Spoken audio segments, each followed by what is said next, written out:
तो चलिए बात करते हैं सौर मंडल के उस सदस्य की जो कभी हमारा 9वां ग्रह था लेकिन फिर नहीं रहा, प्लूटो। आखिर हुआ क्या था प्लूटो के साथ? आइए आज इसी दिलचस्प कहानी की तह तक चलते हैं। पूरे 76 सालों तक प्लूटो हमारे सोलर सिस्टम का 9वां और आप कह सकते हैं आखिरी ग्रह था। ये वो फैक्ट था जो हम सबने अपनी साइंस की किताबों में पढ़ा था, रटा था। लेकिन फिर अचानक रातों रात सब कुछ बदल गया। तो सवाल यही उठता है कि आखिर ऐसा क्या हुआ, क्या बदला कि एक जाने माने ग्रह से उसका दर्जा ही छीन लिया गया। तो ये कहानी है प्लूटो की खोज की, उसकी डिमोशन की और फिर उसकी एक शानदार वापसी की। चलिए इस कहानी को बिल्कुल शुरू से देखते हैं। इस कहानी की शुरुआत होती है 20वीं सदी के शुरुआती सालों में। उस वक्त दुनिया भर के एस्ट्रोनॉमर्स एक अनदेखे रहस्यमयी ग्रह की तलाश में थे। एक ऐसा ग्रह जिसे उन्होंने नाम दिया था प्लैनेट एक्स। देखिए, हुआ ये कि साइंटिस्ट ने नोटिस किया कि यूरेनस और नेपच्यून की ऑर्बिट में ना कुछ तो गड़बड़ है। मतलब वो जैसे चल रहे थे वैसे नहीं चल रहे थे। ऐसा लग रहा था जैसे कोई अनदेखी चीज उन्हें अपनी तरफ खींच रही है। और यहीं से शुरू हुई प्लैनेट एक्स की थियरी। और फिर सालों की खोज के बाद 18 फरवरी 1930 को क्लाइड टॉम्बो नाम के एक खगोल शास्त्री को आखिरकार वो छोटा सा चमकता हुआ डॉट मिल ही गया। यही था प्लूटो।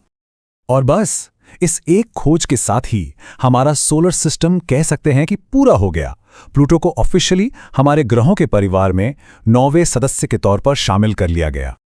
अच्छा, इसके नाम की कहानी तो और भी ज्यादा मजेदार है। पता है ये नाम किसने दिया? इंग्लैंड की एक 11 साल की बच्ची ने, वेनेशिया बर्नी। उन्होंने नाम सुझाया प्लूटो, जो कि रोमन माइथोलॉजी में अंडरवर्ल्ड यानी पाताल लोक के देवता हैं। और ये नाम बिल्कुल फिट बैठता था सूरज से इतनी दूर उस अंधेरी और ठंडी दुनिया के लिए। और फिर पूरे 76 सालों तक ये एक पक्का फैक्ट था। मतलब हम सब ने यही पढ़ा, यही जाना कि सोलर सिस्टम में 9 प्लैनेट्स हैं, मर्करी, वीनस, अर्थ, मार्स और आखिर में सबसे दूर प्लूटो। इस पर किसी ने कभी कोई सवाल ही नहीं उठाया। लेकिन कहानी में ट्विस्ट तो आना ही था। जैसे जैसे हमारी टेक्नोलॉजी बेहतर हुई, प्लूटो के प्लैनेट होने पर सवाल उठने लगे। कुछ तो था जो ठीक नहीं बैठ रहा था। जैसे जैसे हमारी दूरबीनें पावरफुल होती गईं, हमें प्लूटो के बारे में कुछ अजीब बातें पता चलीं। पहली बात, ये हमारे चांद से भी छोटा है। दूसरी, इसकी ऑर्बिट भी बाकी प्लैनेट्स की तरह गोल नहीं बल्कि थोड़ी झुकी हुई और लंबी है। और सबसे बड़ी प्रॉब्लम, ये अपनी ऑर्बिट में अकेला नहीं है। ये काइपर बेल्ट नाम की एक भीड़-भाड़ वाली जगह का हिस्सा है जहां इसके जैसे हजारों बर्फीले ऑब्जेक्ट्स घूम रहे हैं। और यहीं से असली कंफ्यूजन शुरू हुआ। सवाल ये था कि अगर प्लूटो एक प्लैनेट है तो फिर काइपर बेल्ट में जो बाकी ऑब्जेक्ट्स मिल रहे हैं उनका क्या? क्या वो सब भी प्लैनेट हैं? ऐसे तो हमारे सोलर सिस्टम में 9 नहीं बल्कि दर्जनों प्लैनेट्स हो जाएंगे। अब साइंटिस्ट्स के लिए जरूरी हो गया था कि वो प्लैनेट की एक साफ सुथरी डेफिनेशन बनाए। और फिर वो दिन आ ही गया जिसने एस्ट्रोनॉमी की किताबों को हमेशा के लिए बदल दिया। तारीख थी 24 अगस्त 2006। तो इस पूरी बहस को खत्म करने के लिए इंटरनेशनल एस्ट्रोनॉमिकल यूनियन यानी IAU ने एक नई कैटेगरी बनाई और वो थी ड्वार्फ प्लैनेट या बौना ग्रह। मतलब ये ऐसे ऑब्जेक्ट्स के लिए थी जो हैं तो ग्रह जैसे पर ग्रह होने की सारी शर्तें पूरी नहीं करते। तो IAU ने एक प्लैनेट होने के लिए 3 नियम बनाए। नियम नंबर 1, वो सूरज का चक्कर लगाता हो। प्लूटो लगाता है तो चेक। नियम नंबर 2, वो इतना बड़ा हो कि अपनी ग्रेविटी से गोल हो जाए।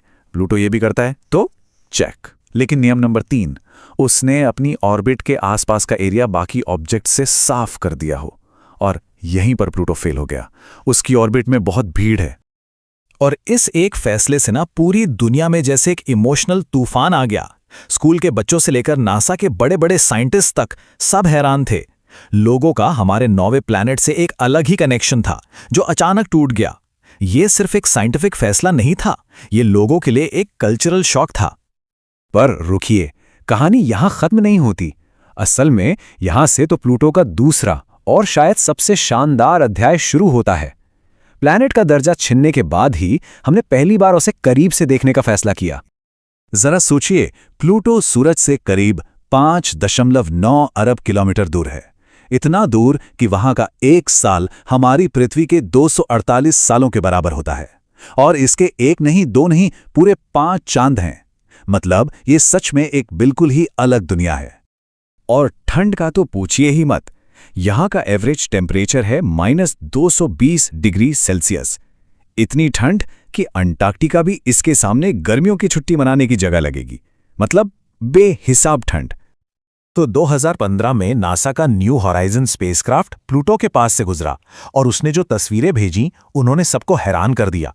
वहां पानी की बर्फ से बने ऊंचे ऊंचे पहाड़ थे, जमी हुई नाइट्रोजन के बड़े बड़े मैदान थे और तो और एक पतला सा एटमॉस्फेयर भी था। ये कोई मरी हुई ठंडी चट्टान नहीं थी, ये एक कॉम्प्लेक्स और एक्टिव दुनिया थी। और सबसे बड़ी खोज, एक ऐसी चीज जिसकी किसी ने कल्पना भी नहीं की थी। प्लूटो की सतह पर एक बहुत बड़ा दिल बना हुआ है। जी हां, जमी हुई नाइट्रोजन का एक विशाल दिल जो आज प्लूटो की सबसे बड़ी पहचान बन चुका है।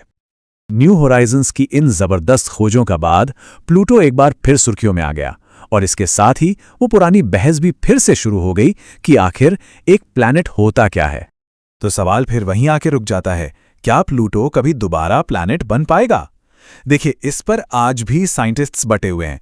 कई लोगों का मानना है कि हाँ, उसे दोबारा प्लैनेट का दर्जा मिलना चाहिए।